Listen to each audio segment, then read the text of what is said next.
Benvinguts, benvingudes en la que serà una edició de col·leccionista. Per què de col·leccionista de l'altra ràdio? Perquè aquest programa de ràdio, aquest magazín dedicat a la cultura audiovisual, avui no sortirà per Ràdio 4. Es pot veure, es pot escoltar en directe aquí al Caixa Fòrum i estem molt contents de poder formar part d'aquest acte de celebració dels 50 anys de FECEMINTE i alhora també del Dia Mundial de les Telecomunicacions. Molt contents d'estar en aquest 16 de maig d'un 2018 en el Caixa Fòrum de la ciutat de Barcelona. D'entrada, les més sinceres felicitats en nom de tot l'equip que fa possible l'altra ràdio, en nom també de Ràdio 4, a tots els professionals que esteu aquí, totes les empreses del sector, per aquesta celebració dels 50 anys d'aquesta federació. En el nostre cas, com ha dit la gran Virtu Moron, que li agraeixo molt sincerament les seves paraules, una de les magnífiques comunicadores també té Catalunya, un programa que feia extraordinari a Com Ràdio, que jo el seguia dient els caps de setmana, un programa llarguíssim. Nosaltres estem a la 38a temporada en antena. FECEMINTE present a l'altra ràdio des del 1995. I, com deia la Virtu, tenim la satisfacció d'haver guanyat el Premi Connexió l'any 2006, però fins i tot abans, l'any 2000, vam rebre el primer premi a mitjans de comunicació quan es van començar a donar els Premis Connexió. Els propers 40 minuts de ràdio hem començat nosaltres a I4, intentarem quadrar el temps fins a les 19:44, si jo faig bé la feina. Així serà, podrem repassar 5 dècades passades de les telecomunicacions i avançarem una dècada. També mirarem la dècada del 2018 al 2028 amb la nostra 6a invitada. Per tant, si us sembla, ràfaga i entrem a la primera dècada.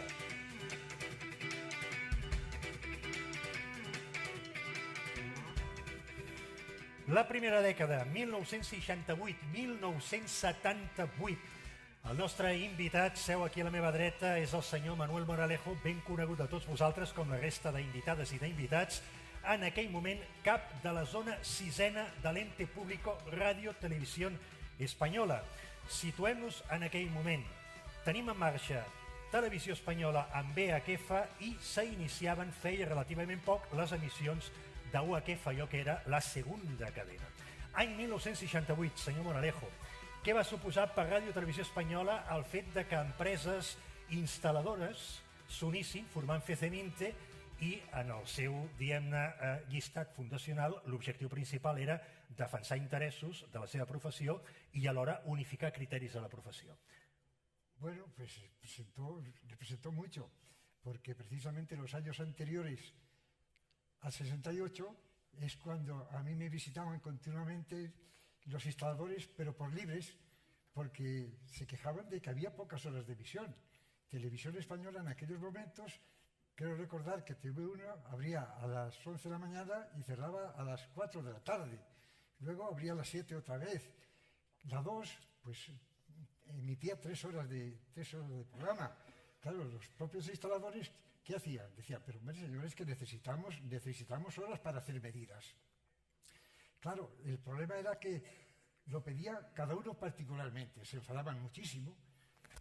Y por otra parte, en aquel momento, Televisión Española no era boyante económicamente y además la situación era mucho peor que ahora en cuanto a consumo de las emisoras, los gastos, las válvulas y todas esas historias. De tal manera que yo les respondía, señores, es que es difícil adaptarnos a ustedes porque tienen ustedes desde las 8 de la mañana hasta las 8 de la tarde de emisión y no podemos. Bueno, lo cierto es que para nosotros significó mucho porque el que se creara la asociación pues significaba que había una voz única a la que podíamos atender. Yo en aquel momento, por otra parte, pues más o menos por el año 1965 se publicó la ley de antenas colectivas. Había que implantar antenas colectivas. Y a mí además me nombraron a mí para Cataluña, Aragón y Baleares como responsable de la inspección de antenas colectivas. Por una parte yo pedía que lo hicieran bien, pero por otra parte tampoco le daba facilidades y de esos que se quejaban. Bueno, pues fueron unos años difíciles. difícil para todos, porque efectivamente Televisión Española no podía emitir más, emitía lo que podía. El que sí que és veritat és que gràcies a la protesta dels instal·ladors, perquè en aquell moment jo crec que s'hauria de parlar només en masculí, ara per sort hi ha instal·ladores, instal·ladors, aquest món de les dones evidentment ho repassem al final cada vegada és més present, però en aquell moment un món extremadament masculí, els instal·ladors que treballen en el sector van aconseguir que poséssiu més hores la cèlebre carta d'ajuste. Això sí que ho han aconseguit, perquè clar, que hi ha gent havien d'ajustar les antenes. Evidentemente. Va costar molt això de convèncer a les autoritats de Madrid, en aquest cas, que sempre es anava a Madrid, com encara ara. Porque como antes decía, eran terriblemente caras las válvulas. Es que ha cambiado el mundo radicalmente. Es decir, hoy una emisora tiene que emitir con mucha menos potencia, tiene muchos menos costes y ahora es más fácil.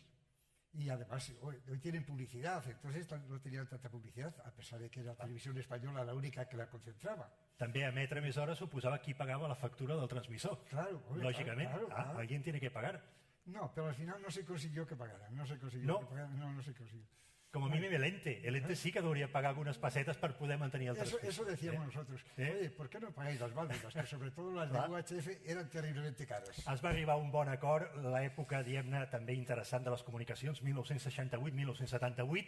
En aquell moment, el 68, en aquest cas 78, trobem, pel que fa a la ràdio, una curiositat. Mireu, 20 anys després de la posada en marxa de la nova banda de freqüència modulada, l'any 78, el 68 és quan comença, doncs hi havia al dial d'FM de tot Catalunya 36 emissores només. Ràdio privada 20, ràdio pública 16. A dia d'avui, evidentment, 36 emissores a tot Catalunya en FM seria una cosa extraordinàriament sorprenent perquè n'hi ha a centenars si considerem també les emissores del tercer sector. Em poses una ràfaga, sisplau? Anem-hi!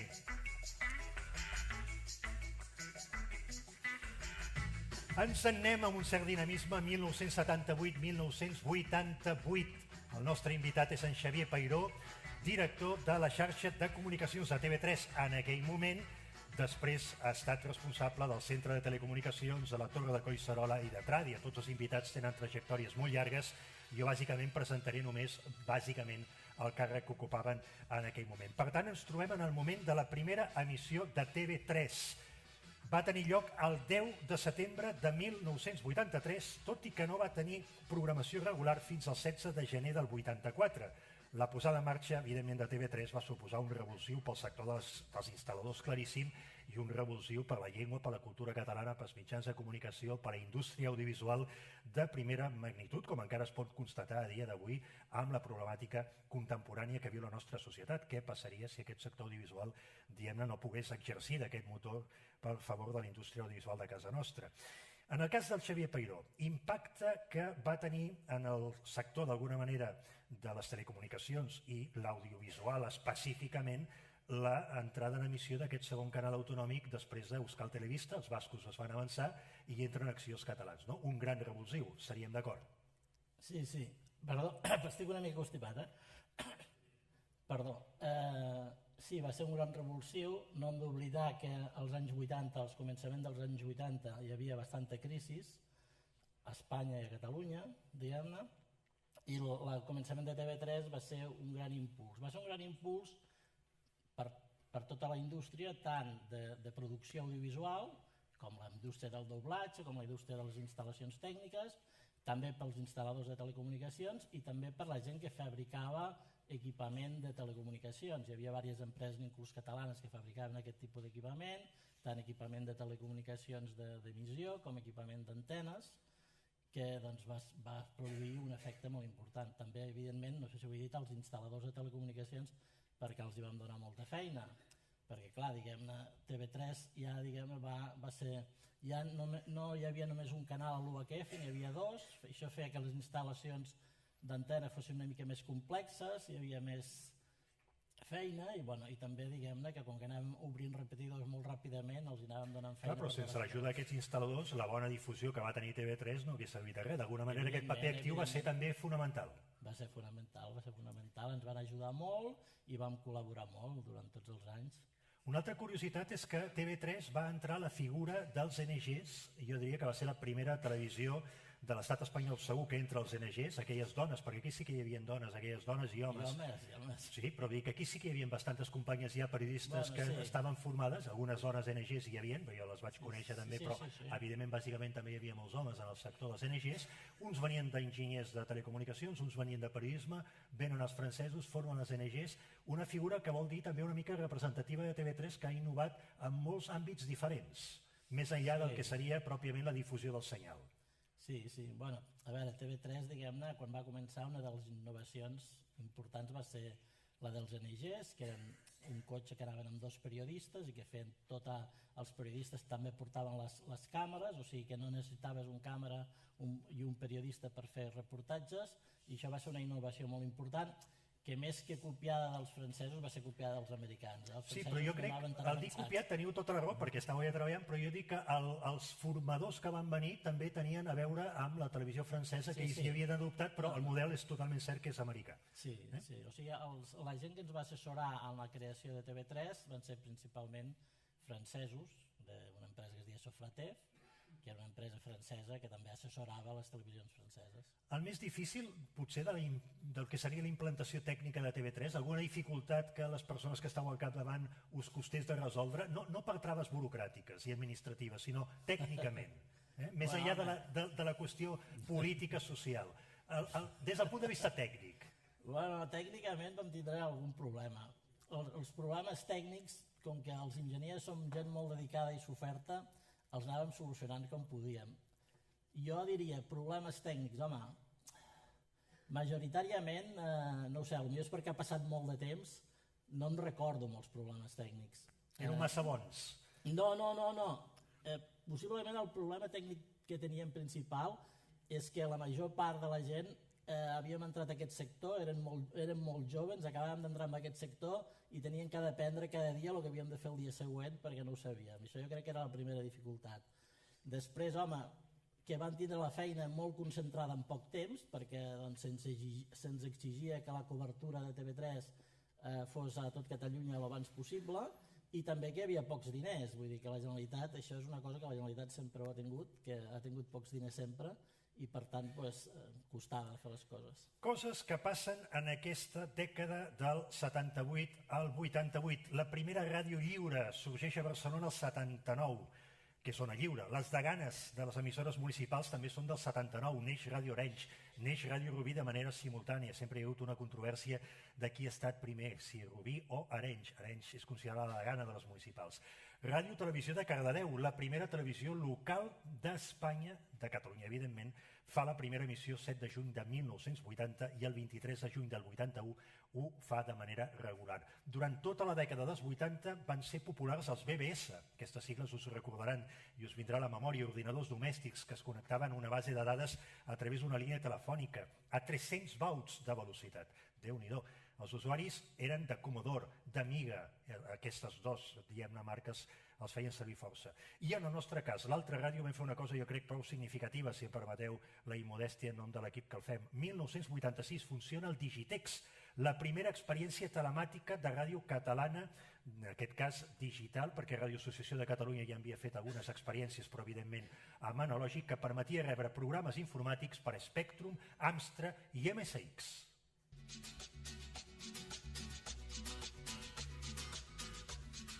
Ens anem cap a la dècada 1988-1998. És, en aquest cas, Albert Martí, la persona que en aquell moment...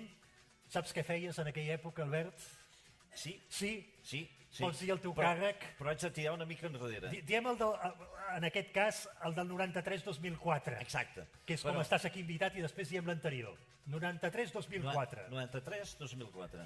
Bé, en aquesta època realment es llença per primera vegada l'oferta de televisió per satèl·lit, és en l'any 93, és una oferta analògica composada només de 4 canals, això avui en dia sembla una futilesa gairebé, i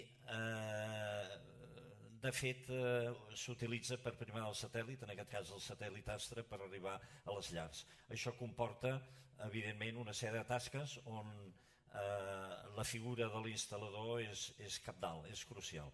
De fet, entre l'any 97 i el 2004 es passa de 200.000 abonats que hi havia a Canal Satèl·lite fins a 2,5 milions. De fet, en l'any 97 és quan es produeix el llançament, o sigui, acaba l'oferta que provenia de l'any 93 de 4 canals només analògics, i en el 97 és quan es llança l'oferta digital amb 40 canals.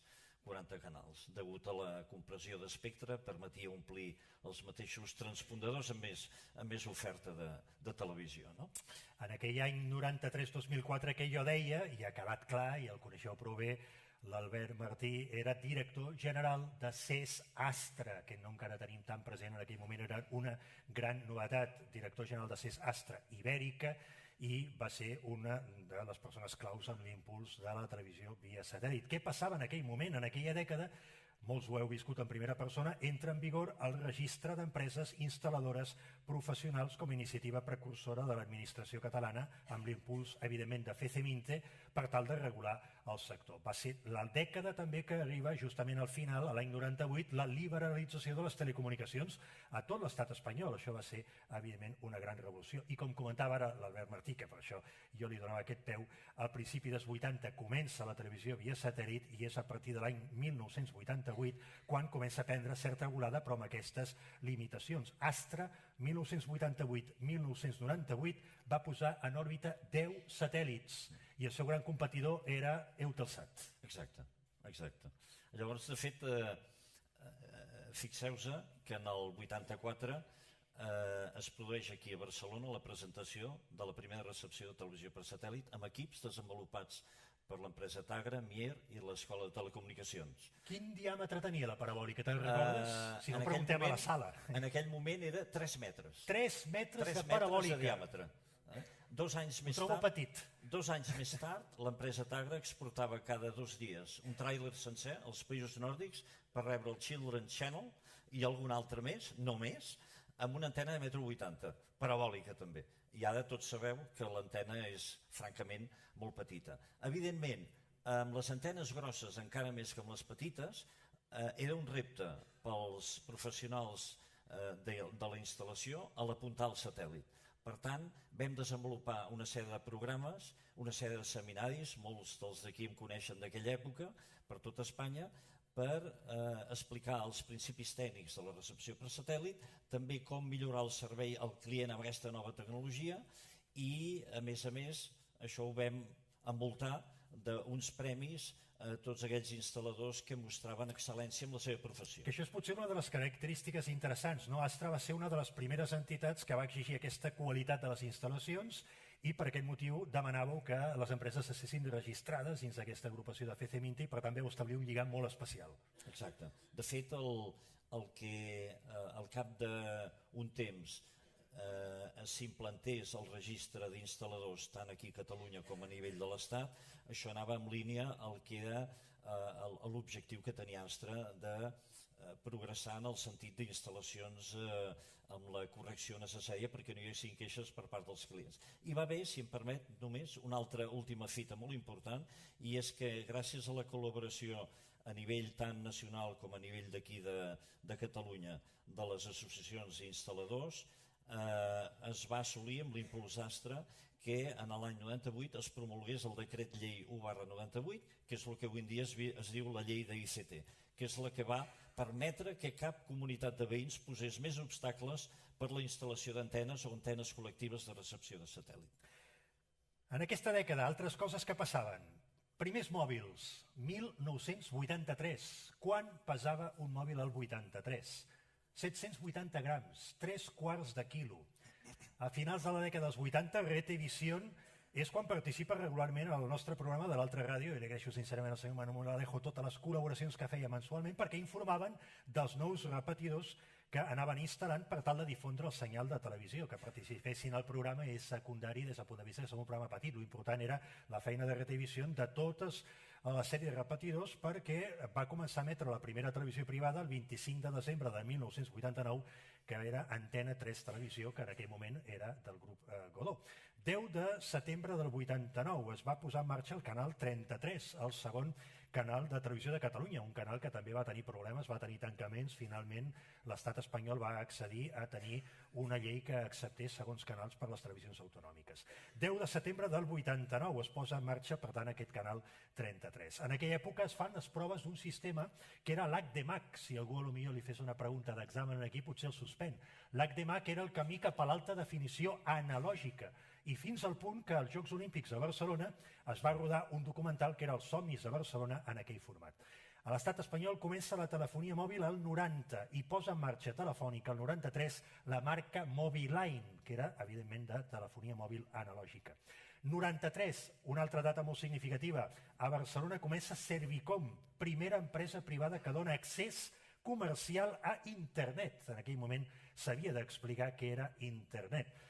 Televisió Espanyola posa en marxa i fracassa també el Telepic, un sistema de televisió interactiva de pagament 93-94. Va durar molt poc, fins i tot es feia l'1, 2, 3 i sortien també coses amb el Telepic, si no fa la memòria, quan el presentava Jordi Estadella. I el 94 es crea Cable i Televisió de Catalunya, que adopta el nom comercial de Menta des del maig de 1998.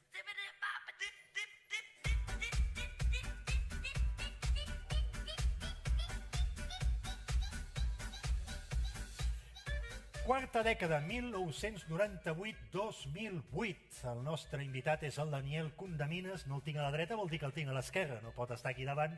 Daniel, benvingut com la resta d'invitats. En el moment que parlem, el Daniel Condamines, director del programa d'impuls a la transició de la televisió digital terrestre, la TDT. La TDT, per tant, entra a les nostres llars, revoluciona el panorama audiovisual i, passats uns anys, evidentment, va ser un èxit absolut, perquè no hem d'oblidar que el 15 de novembre del 99 va començar a emetre en període de proves la plataforma de TDT de pagament Quiero TV. Quiero TV va ser un fracàs comercial i no va tenir èxit. És després, quan la televisió de la TDT és gratuïta i és obligatori el pas cap a la digital, quan això va tenir èxit. Quiero Televisión va començar les emissions el 5 de maig del 2000.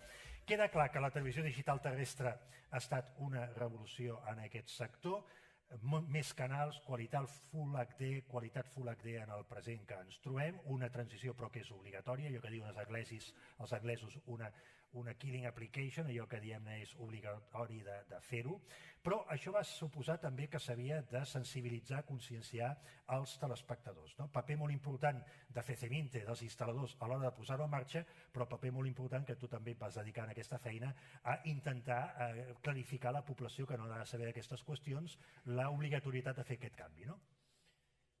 Situem-nos una mica.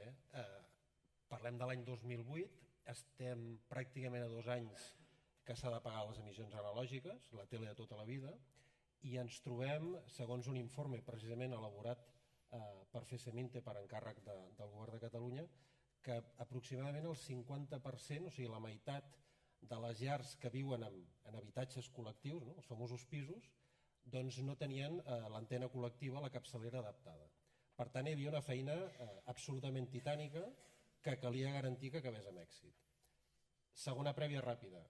En tot aquest titànic esforç de fer bé les coses, el Govern de Catalunya llavors i després, a efectes pràctics, no tenia competències perquè tot era un procés, primer marcat internacionalment pels calendaris, però després, diguem-ne, qui tenia el poder de decisió era el govern espanyol i la Secretaria de Telecomunicacions, etc.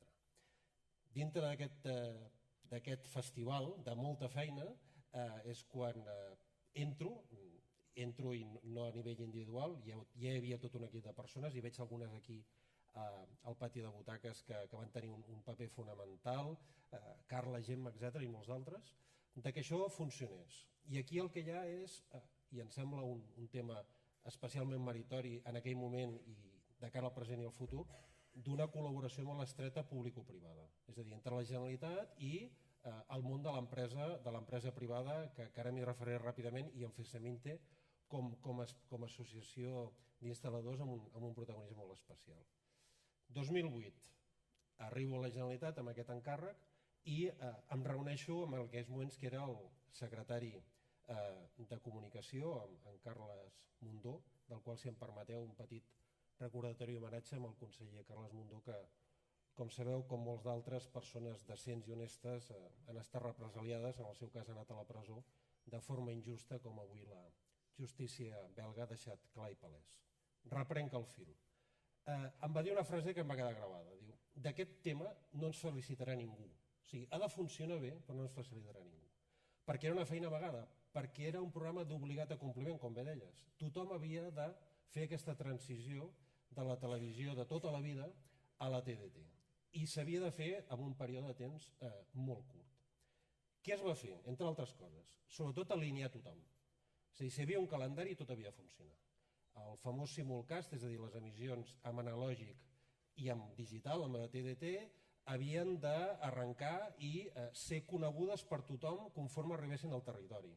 Aquí hi va haver un esforç titànic per part de tothom de que aquella cobertura magnífica que tenia TV3 amb analògic a principis dels anys 2000, després de 25 anys de posar moltes inversions, ara que ningú m'interpreti malament, en ferros, és a dir, amb antenes de telecomunicacions, aquella cobertura amb analògic com a mínim fos la que arribéssim en TDT per tots els canals. Des de TV3, lògicament, a la més modesta televisió local del nostre país, que aquesta també era l'altre objectiu que s'havia de fer. Doncs un dels acords que es va arribar tenia molt de sentit i FESEMINTE i el govern de Catalunya es van posar d'acord en impulsar-lo, i porto aquí un exemple, que és l'agent TDT, que és un cas d'èxit. Ja existia, ho has mencionat abans, Cinto, un registre d'empreses instal·ladores de telecomunicacions i, per tant, hi havia una acreditació per part de la Generalitat d'empreses i professionals que sabien fer bé la seva feina d'instal·ladors. Però hi havia una cosa fonamental, que era aquestes persones, potser per primera vegada a la vida, entraven a una llar. I, per tant, des de la Generalitat entenien que era molt important que aquestes persones tinguessin la cobertura de la Generalitat, i aquesta cobertura volia dir dues coses: que faran bé la seva feina com a professionals instal·ladors i que donarien un bon assessorament, una bona comunicació de què era la TDT i què s'havia de fer a totes les llars d'aquest país. I això va ser aquest resultat durant 2 anys, que dic que de forma molt exitosa, i en aquest cas amb aquest acord tan estret que vam treballar colze a colze en FESEMINTE, en aquells moments amb en Xavier Núñez de president i la Lara Alonso, que feia de número 2, que crec que està per aquí també al pati de butaques, que vam fer una feina intensa amb la qual sí que hi havia la Generalitat, sí que hi havia sector públic, sí que hi havia sector privat, també hi havia els comerciants d'electrodomèstics, també hi havia tota la part importantíssima dels administradors de finques, etc. Però en tots ells ens vam alinear Generalitat i estructura empresarial del país perquè això acabés i acabés bé. Per tant, quan vam fer l'OFF, el 30 de març del 2010 a les 11 del matí, tot va anar com una seda. Vas respirar? Vam respirar... Vas estar tranquil? Ho recordaré sempre perquè estava al de tot de la torre de Collserola, com us podeu imaginar. Si vas respirar bon aire. Bé, allò està tancat, però realment vam respirar tots perquè estàvem convençuts que s'havia fet una molt bona feina, però anàvem a pagar milions de llars, perquè era Collserola. S'havien apagat altres centres, però ara arribava la grossa.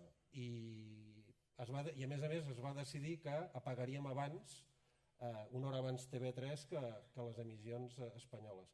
I a les 11 del matí vam fer l'OFF i la gent va continuar veient la televisió. Que d'això es tractava. Continuar veient la televisió en tota la comunitat. Aquest va ser el gran esforç de comunicació que crec que entre tots vam aconseguir. Més coses que passaven del 1998 al 2008. 24 de desembre del 96, des del centre emissor de Collserola, precisament, va començar a radiar en Digital Audio Broadcasting, en DAB, Catalunya Música i RAC 105, que en aquell moment formava part de la corporació, en aquest cas l'actual Corporació Catalana de Mitjans Audiovisuals. A l'estat espanyol es van iniciar les emissions de ràdio digital de manera regular amb DAB l'any 2000, un sistema de transmissió que a dia d'avui encara està per implementar a tot l'estat espanyol. Només queden emissions residuals a Collserola i des del que seria Torre Espanya de Madrid per abastar oficialment el 20% de la població de l'estat, però l'estat espanyol ha quedat endarrerit amb la implantació de la ràdio digital. A la Unió Europea, el 2003, el nombre d'usuaris de telèfons mòbils va superar el de fixes i a l'estat espanyol es produeix aquesta superació en el primer trimestre del 2006. 2004 arriba la telefonia mòbil de tercera generació, la UMTS, a l'estat espanyol, i, evidentment, el consum audiovisual a mobilitat ja és una realitat. I el 23 d'abril, data que tots els catalans catalanes sabem prou bé doncs, el seu significat de Sant Jordi, el tenim encara relativament present l'actual, llibres, roses, passejades, tertúlies, però en el 2005, a més, en aquella data es va produir un fet molt significatiu dins de l'audiovisual. Us dono 3 segons. Mundial. 1, 2, 3. Què passa al Sant Jordi del 2005 audiovisualment parlant al món? Doncs que el 23 d'abril del 2005 uns nois molt joves van pujar el primer vídeo a YouTube, que era Me at the Zoo.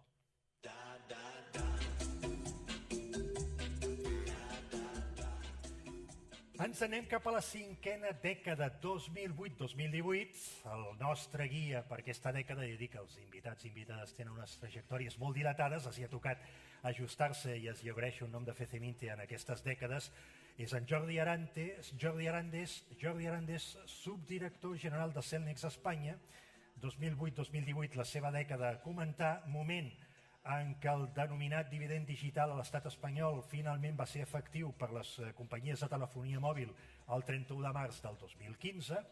Per tant, el 2014 va portar els operadors de ràdio i televisió, tot això ho tenim molt a prop, a la pèrdua dels canals 61-69 de la UHF i la necessària reubicació de l'oferta en canals més baixos. Clar, tot això doncs, afecta considerablement a l'usuari, tots aquests canvis tecnològics, i el que jo demano en Jordi Arandes potser passarà igual, passarà novament tot aquest trasbals quan entri el segon dividend digital, que hi hauria en aquest cas també molta més possibilitat pel món de la telefonia mòbil 5G. Hi haurà tant de trasbals o ja no? Bueno, jo crec que trasbals n'hi haurà. Si mireu enrere i fent un recull del que heu comentat, fixeu-vos que a la TDT cada 5 anys alguna cosa li passa. És a dir, el 2000 comença i s'estavella l'experiència de Quiero. 2005, primeres emissions regulars. 2010, aturada de la televisió analògica i consolidació de la TDT. 2015, primer dividendo. Per tant, ja teniu una pista de què pot passar el 2020. El segon el tenim a tocar. Hi ha una data que és, jo penso, important que estiguem tots atents, que és 30 de juny d'aquest any. El Ministeri té que publicar el full de ruta. I en aquest full de ruta s'especificarà quin serà el plàning temporal d'aquests canvis, quina serà l'evolució tecnològica i, per tant, podrem avaluar quin és l'impacte. Tot allò que jo pugui dir potser és una mica temerari ara sense esperar la data del 30 de juny. No obstant, hi haurà impacte? Sí, hi haurà impacte, segur. És a dir, és veritat que les bandes de freqüències diguem-ne, no estan tan ocupades com en el primer dividendo. Sabeu que els canals estan bastant ubicats per sota ja de la banda de 700, per tant aquesta banda de 700 alliberar-la no tindrà tant impacte, però sí que en tindrà des de la perspectiva de que s'ha d'ocupar pel 5G i haurem de veure com hem de protegir els canals propers a la banda de 700 perquè el 5G no els afecti. Això no sabem fins que no fem pilots, fins que no hi hagi un 5G efectiu, real i en funcionament, com afectarà, ja dic, a les emissions i a la recepció de la TDT. I també hi haurà impacte tecnològic. Vull dir, de fet, hem vist que la TDT va arrencar en canals estàndard, qualitat estàndard, ara ja en tenim d'estàndard i d'HD, probablement serà l'etapa de consolidació de l'HD. Hi ha altres solucions com, ja sabeu, DVB-T2 i altres tecnologies més avançades, però hi ha un hàndicap, hi ha un element que ho condiciona tot, que és el parc de receptors. Pensem que hi ha 37,5 milions de receptors a Espanya actualment, que cada any es renoven uns 3 milions, de 3, 3,5, per tant un 10%, i que encara hi ha un 30%, hi ha gent que diu un 25%, hi ha gent que diu un 30%, un 35%, de receptors que només tenen capacitat de captar canals estàndard, de qualitat normal. Per tant, fer ara un salt tecnològic molt avançat, és veritat que s'ha de promoure que hi hagi compatibilitat dels nous televisors que apareguin al mercat amb aquestes tecnologies de futur que ens permetran millora de la qualitat, 4K, etc. Però el que no podem és obviar que la realitat del nostre sector, de l'usuari, en aquest sentit, condiciona molt aquesta possible ruptura. Hem d'anar a poc, afavorir que l'HDS s'implanti segurament basat en l'estàndard MP4 i a partir d'aquí anar fent una evolució pel zero. Molt interessants les dades que aporta en Jordi Arandes, a més de memòria, evidentment, com tot el que ens estan explicant els invitats d'avui, i potser una mica, molt breument, perquè la pregunta seria molt extensa, una empresa que es dedica a infraestructures de telecomunicacions com Cellnex, capdavantera en aquests casos, com es gestiona tantes novetats, tants canvis, més amples de banda, més possibilitat de treballar els núvols informàtics, més capacitats d'emmagatzemament, una mica quina és la logística, com s'afronta aquests canvis continus al món de la telecomunicació per poder fer finalment aquestes infraestructures sobre les quals després podran distribuir-se els continguts i els serveis. Bueno, jo crec que Cellnex, com sabeu, és un operador d'infraestructures. El que nosaltres facilitem és el suport perquè els operadors, els radiodifusors, que són els que generen continguts, en el cas de la televisió, puguin fer arribar els seus senyals als usuaris. Ens ajuda molt la tecnologia. En l'època del Manuel, un transmissor de televisió ocupava entre 8 i 10 bastidors, racks d'aquests convencionals. A l'època del Xavier Peiró, que també és la meva, potser ja eren entre 2 i 3. I actualment no arriba a ocupar la meitat d'un bastidor un transmissor de la mateixa potència que abans teníem en aquest entorn. Per tant, la tecnologia ens ajuda, fa que les infraestructures que teníem dimensionades per una sèrie de serveis agafin possibilitat de prestar-ne molts més. I, per altra banda, també el que hem de fer és invertir. Sense inversió, sense millora, sense renovació, no hi ha alternativa. Un cas molt singular, per exemple, en una estació on nosaltres aportem una caseta, una font d'energia, la connexió a la línia elèctrica o un grup electrogen, i un edifici, per norma abans s'instal·laven bateries convencionals, níquel cadmi, de plom, del que sigui, bateries d'un cert volum. Avui amb les bateries d'ió-liti tens un espai bàsicament enrecat, sense la necessitat de tot aquell espai que tenies, amb la possibilitat de treballar i fer treballar els equips a temperatures més elevades, guanyes amb l'eficiència energètica, etc. Per tant, la tecnologia és la nostra gran aliada com a operador d'infraestructures per poder ser un operador vigent d'aquí uns anys. Hem repassat 5 dècades, mirem ara endavant. Un fet que jo crec que podem constatar en els 50 anys que hem repassat és que cada vegada hi ha més dones en el sector de les telecomunicacions, però les dones encara estan en franca minoria. La Comissió Europea va fer públic un estudi fa poques setmanes amb resultats ben clars, malauradament. Mentre que el 57% dels nous graduats universitaris a la Unió Europea són dones, en les carreres tècniques específicament aquest percentatge és només gairebé del 25%. I encara menys acaben treballant en llocs de feina tècnica. Només ho fa un 13% de dones a dia d'avui. Està clar que al macrosector digital els homes encara multipliquen a Europa per 3 el de les dones. Evidentment, si alguna previsió jo crec que es pot dir és que en la propera dècada 2018-2028 el nombre de dones en els sectors de telecomunicació i informàtica evidentment creixerà. Abans era esmentada l'enginyera Lara Alonso, durant molt de temps també en el capdavant de FCMINT juntament amb la Junta Directiva, una magnífica enginyera. Ara saludem també a la nostra última invitada, la Montse Guàrdia. Montse, en el teu cas, actualment directora de Tecnologies Emergents i Repte Digital del Banc de Sabadell, vicepresidenta del Consorci Alastria, presidenta de la Quantum Blockchain Alliance. Parlem una mica del blockchain, no? Ni que tot aquest món de les telecomunicacions arsianes, tot això veurem si el blockchain també hi tindrà a veure o no. Explica'ns una mica, recorda'ns breument el sentit tecnològic que té el blockchain, però sobretot per què és un element tan novedós, més enllà del cèlebre Bitcoin, no? Del món de l'economia. Per què el blockchain serà una tecnologia que pot canviar la manera de distribuir la informació? Com molt bé estàs dient, és un canvi molt gran en la forma com distribuïm la informació. El que fa el blockchain, més enllà del seu inici del Bitcoin i tota la plataforma, és agafar aquesta internet que tenim ara i simplement posar-li com un gran sistema operatiu a sobre on tenim inclosa la criptografia. O sigui, fem la transmissió de comunicació a través d'internet completament segura perquè encriptem des de l'inici que agafem aquesta informació. Jo et diria que el gran canvi és un canvi d'arquitectura digital on hi ha aquesta xarxa que és internet la fem com més segura i podem transmetre de forma distribuïda. Hi ha algun exemple concret que no fos econòmic que ens poguessis ara il·lustrar? De, mira, ja s'està aplicant la blockchain per fer tal cosa.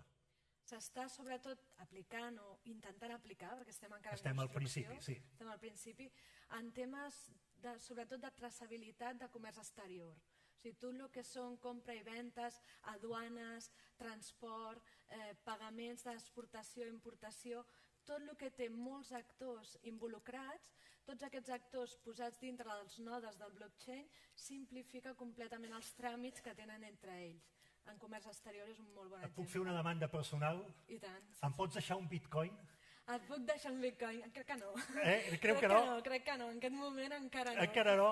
Encara Potser no, abuso. encara no. Potser Perquè d'aquí és tant. fascinant allò que diu fa poc a Tarragona s'ha venut un pis amb bitcoins quan va costar un àtic davant del mar Tarragona, un àtic gros, 2 bitcoins.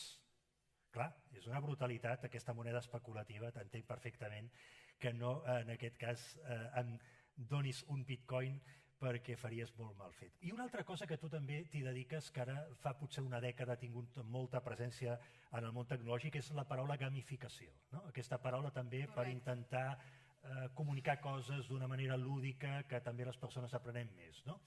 És una cosa també significativa que potser els propers anys, igual que blockchain, també seguirà desenvolupant-se i seguirà continuant. Completament d'acord. Jo crec que el que hem après sobretot de la interrupció del mòbil, de lo que es pot fer amb el mòbil, no? I de com nosaltres lúdicament podem començar a innovar. O sigui, la gamificació ve d'aquí, de la nostra natura lúdica, creativa, que ens permet utilitzar aquestes tècniques del joc en millorar completament el que és l'ús del software i de les comunicacions pensant en noves aplicacions. Llavors, gamificar és pensar això, pensar un cas d'ús d'una forma lúdica, però simplement posant-ho fent servir la comunicació, fent servir la comunicació mòbil o la comunicació terrestre. Hi haurà moltes més coses, evidentment, a la propera dècada. L'altra ràdio, a Ràdio 4. Segur que FCMINTE hi serà present per seguir fent coses. No cal dir que les més sinceres gràcies a tots els invitats, a la nostra també invitada, les més sinceres felicitats a tots per les vostres trajectòries professionals extremadament valuoses, igual que moltes de les persones que esteu aquí, pel mèrit que té FCMINTE de fer 50 anys. Gràcies també a tots vosaltres per l'atenció que heu tingut en aquest programa de ràdio de col·leccionista de l'altra ràdio. Jo sempre acabo dient bona ràdio, ho farem avui també, però abans que jo digui bona ràdio us demano que m'ajudeu a dir a cor moltes felicitats FCMINTE. Tots d'acord, de manera conjunta, jo acabaré dient bona ràdio, pugem sintonia i cedim tot el protagonisme a la gran Virtu Moron. Si us sembla, no fem cap prova, jo ho marco amb els dits. Moltes felicitats FCMINTE i sobretot, molt bona ràdio.